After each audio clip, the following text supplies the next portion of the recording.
Oke, kita bicara masalah kepentingan umum ya.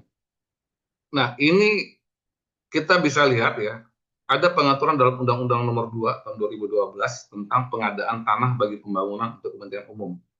Saya kira peraturan masih ada, masih masih berlaku ya. Dia itu mengatakan fasilitas itu adalah yang menjadi urusan pemerintah itu adalah kalau dia ada status atau label kepentingan umum gitu ya. Nah, adanya kepentingan umum itu sebenarnya ada istilahnya tuh kepentingan yang tidak umum gitu loh. Nah, ini tidak dijelaskan secara definisi. Nah, kalau kita mengacu kepada undang-undang tersebut ya, itu dijelaskan beberapa bentuk yang disebut dengan kepentingan umum. Seperti misalnya pertahanan keamanan, tapi ini abstrak, kita nggak jelas ini. Jalan umum, jalan tol dan sebagainya ini struktur ruang. Waduk, bendungan ini struktur. Pelabuhan, bandar udara dan terminal ini struktur. Infrastruktur ini struktur ya. Pembangkit transmisi ini struktur. Ini struktur juga komunikasi, pembuangan sampah ini struktur.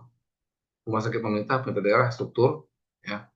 Ini fasilitas umum ya, fasilitas keselamatan umum ini juga struktur dan bisa bisa pola ya. Fasilitas keselamatan umum ini bisa pola. Contohnya adalah kawasan evakuasi ya. Kawasan evakuasi itu pola ya. Ya, dia butuh ruang gitu. TPU TPU ini tempat pemakaman umum ini sering dilakukan sebagai pola ruang ya. Kemudian fasos fasum dan sebagainya ini struktur ruang dan ada yang uh, pola ya. Contohnya taman-taman kota ya. Itu eh, itu masuk sebagai pola ruang gitu. Cagar alam dan juga budaya, kantor pemerintah daerah dan sebagainya. Nah, ini program nih, PKP nih, penataan pemukiman kumuh perkotaan atau konsolidasi tanah serta perumahan untuk masyarakat berpenghasilan rendah dengan status sewa. Ini pola ruang. Nah, ini pola ruang. Dia bicara masalah pola ruang.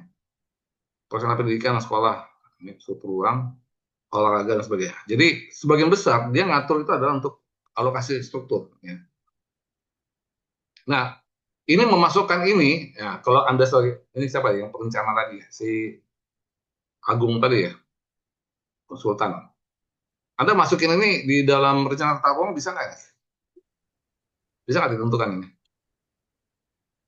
Bisa Pak, paling itu banyakkan tata ruang sekarang Pak, itu cuman berdasarkan data existing aja sih Pak.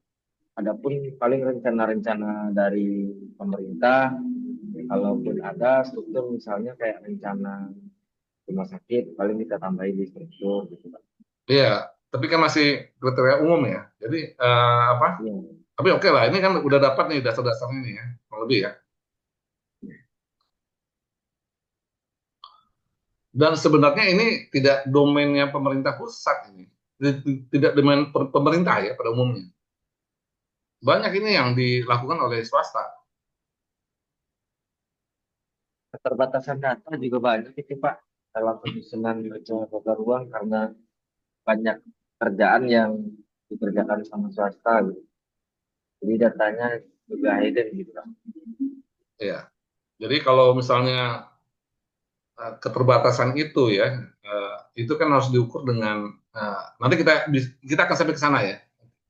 Tapi itu sebagai catatan saja yang Anda sampaikan ya.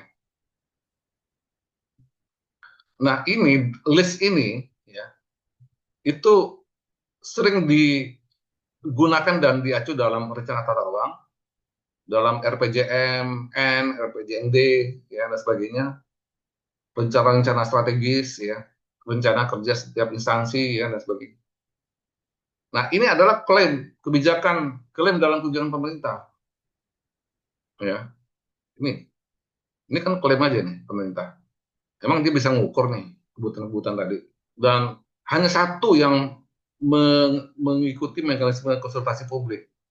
Itu adalah dalam rencana tata ruang. Karena ada proses konsultasi publik. Walaupun ya istilah itu ecek-ecek gitu loh. Tapi ada mekanisme itu. Lebihnya adalah lebihnya ini proses dan mekanismenya ini adalah tidak melibatkan masyarakat dan swasta. Oke, ini menyangkut masalah kepentingan umum ya, kepentingan umum. Ini masalah umum ini saya ingin banyak cerita ini. Nanti mungkin kalau ada sesi kuliah lagi saya akan ngasih contoh yang lebih banyak.